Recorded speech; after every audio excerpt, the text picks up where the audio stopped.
O ataque ao STF deixou o Bolsonaro em pânico por conta daquele meia bomber lá que se explodiu.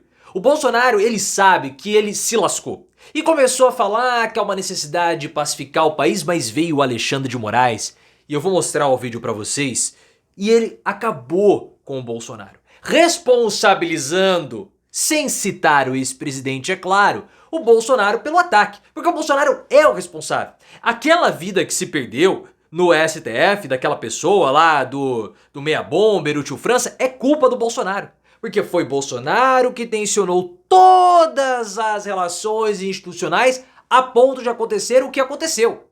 E se os bolsonaristas acham que vai ter anistia, não vai. Porque o Alexandre de Moraes falou: um criminoso anistiado é um criminoso impune. E o que aconteceu foi uma preparação. Então nós precisamos punir aquilo que aconteceu antes para evitar o que poderá acontecer no futuro, porque a anistia só vai provocar ainda mais ações de violência. Eu quero que você coloque nos comentários se você acha que Bolsonaro é o responsável pelo que aconteceu. Na minha opinião, sim, ele é o responsável. Coloque também o ponto 2. Além dele ser culpado, você acha que vai haver anistia? E essas falas do Alexandre de Moraes? E essa demora do Paulo Gonet é porque a pena do Bolsonaro vai ser pesadíssima. Concorda que o Bolsonaro se lascou e quer que ele se lasque? Então like o vídeo, hype o conteúdo se já estiver disponível para você e se inscreva no canal. O Bolsonaro, depois do que aconteceu no STF, ficou apavorado.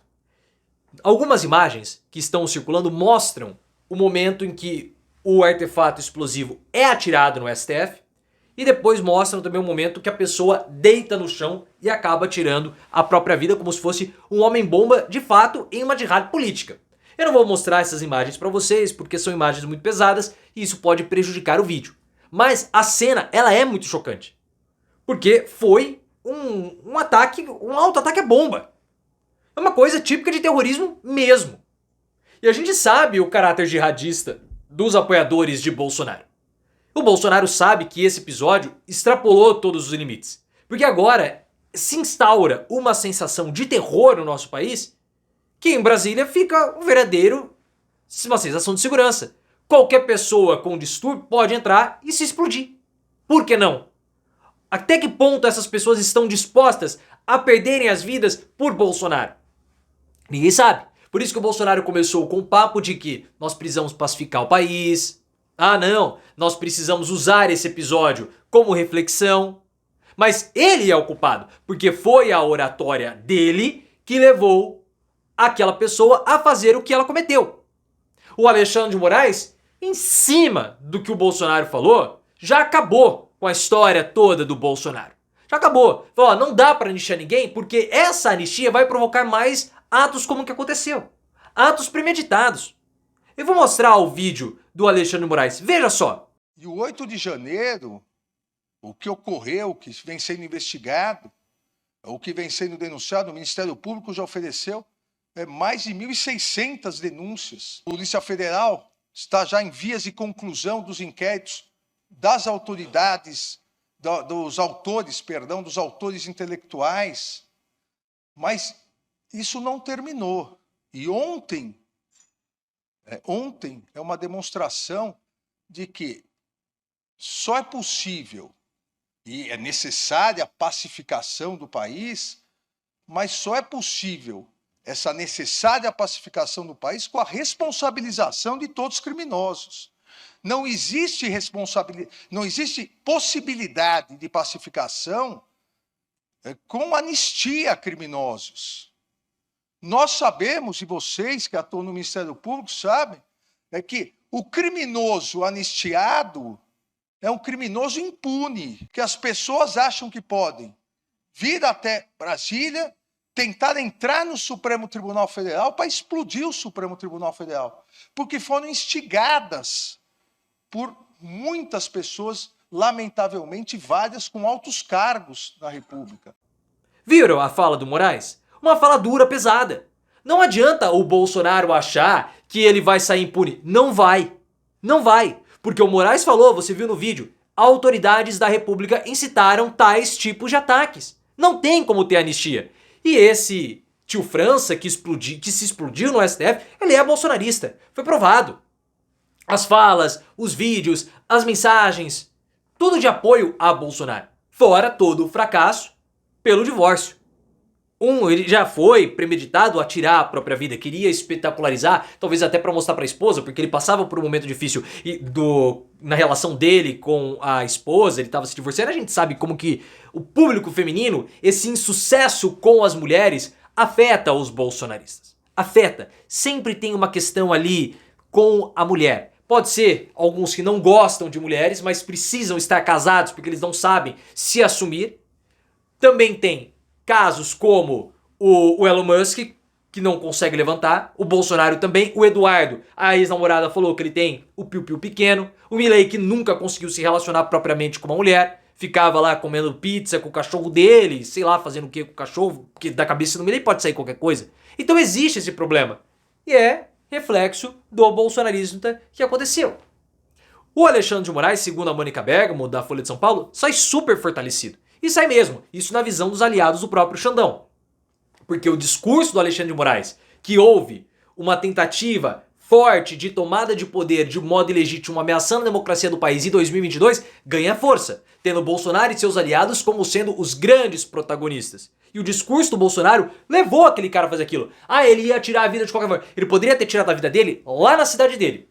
Mas ele optou por arquitetar um plano, sair lá do interior de Santa Catarina, ir até Brasília para se explodir de modo espetaculoso dentro do STF praticamente. Isso é sério, isso é grave. Então, com esse fortalecimento do Alexandre de Moraes, não há mais possibilidade de anistia. E na visão dos bolsonaristas, o Moraes vai continuar falando que, olha, há uma ameaça constante e ela se segue, por isso que nós temos que punir todos eles. A gente sabe que a atuação daquele bolsonarista, do tio França, ela é do meia bomber, né? Ela é mais religiosa do que golpista. Porque existe esse caráter forte, religioso no bolsonarismo. E nós vimos a transformação do bolsonarismo chegando até o discurso da prosperidade do Pablo Marçal, que na minha opinião é um discurso que pega muito mais do que esse discurso bélico, raivoso, rancoroso, que pegou o tio França a ponto dele se explodir. Mas eu vejo que é um discurso mais religioso do que golpista. Os bolsonaristas acreditam que acabou qualquer possibilidade de anistia para os envolvidos. E não vai ter mesmo. O Gustavo Gayer está desesperado porque ele é um daqueles que vai se lascar. Está sendo investigado pelo 8 de janeiro. Ele é potencialmente um dos financiadores dos ataques. Porque nós vimos os desdobramentos de uma investigação dele, de um amigo, de um colega, que participou dos atos, que também é visto como um dos financiadores, lavagem de dinheiro, é uma coisa pesada. Então, o Gustavo Gayer está amedrontado com isso. E outros bolsonaristas também que tiveram algum tipo de participação. O ato do STF esvazia muito o discurso. Porque foi uma coisa sem precedentes na nossa história. Coisa sem precedentes. Porque no 8 de janeiro, as pessoas foram lá, quebraram, num ato mais de vandalismo do que de segurança. As pessoas quebraram, elas se colocaram em risco? Se colocaram. Mas é muito diferente de alguém chegar e tirar a própria vida. Entendem a dimensão das coisas? Esse tipo de discurso do Bolsonaro leva as pessoas a tentarem contra a própria vida. E era isso que nós falávamos em 2023, quando houve o 8 de janeiro. O discurso de Bolsonaro colocou a vida daquelas pessoas em risco, como ele colocou também a vida de milhões de pessoas com o discurso dele na época da crise sanitária. Segundo Thales Faria, do UOL, a demora que o Paulo Gonet está tendo para finalizar os inquéritos do Bolsonaro é um péssimo sinal para ele. Por quê? Porque mostra que o Paulo Gonet ele vai juntar todos os inquéritos num só e apresentar uma denúncia pesadíssima. Os aliados do Bolsonaro estimam em 30 e 40 anos, baseado na pena dos patriotários. Patriotários pegaram ali 17 anos de prisão, Bolsonaro como chefe da organização foi pegar muito mais. Bolsonaro já era, pessoal. Está desesperado, não deve ter dormido à noite, não deve, a dentadura dele deve estar tremendo na boca, porque ele sabe que vai sobrar para ele, porque ele é o responsável. Ele permitiu que tudo isso acontecesse. Porque burro, se ele tivesse feito tudo certo durante a crise sanitária, se ele tivesse evitado roubar joias, se ele tivesse encerrado o mandato dele, se ele tivesse passado a faixa pro Lula, hoje ele estaria numa boa, curtindo a aposentadoria, porque melhor do que ser presidente só ser ex-presidente. Mas não, né? Aí merece se lascar e merece lascar bonito. Porque burro tem que pagar.